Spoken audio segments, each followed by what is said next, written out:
What most people find unsettling is that throughout history, certain individuals and power brokers appear to understand this web far better than others, and are repeatedly positioned near the most influential nodes, giving the general impression that they are directing the entire machine. If you look carefully, however, what you find is not total control, but strategic positioning inside systems that already enforce outcomes through incentives rather than force.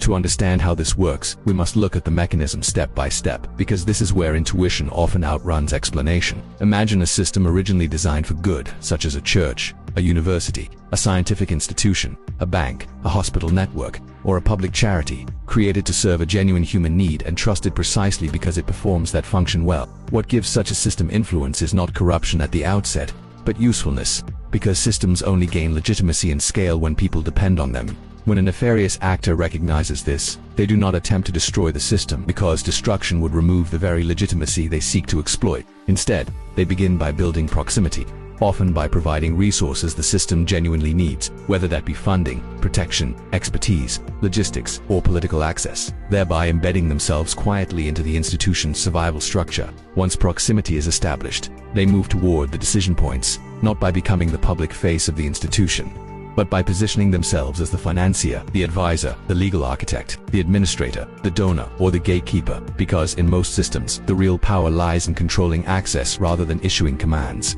From there, they shape incentives rather than threats. Because coercion is costly and visible, while incentive design is efficient and invisible.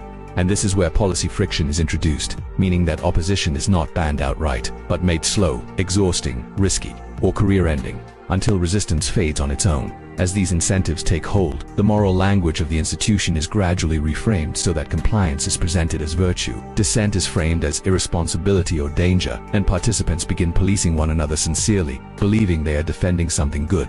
Over time, these incentives are standardized through rules, doctrines, policies, credentialing systems, and legal integration, until the new direction becomes institutional memory, at which point it no longer feels like a choice, but like reality itself.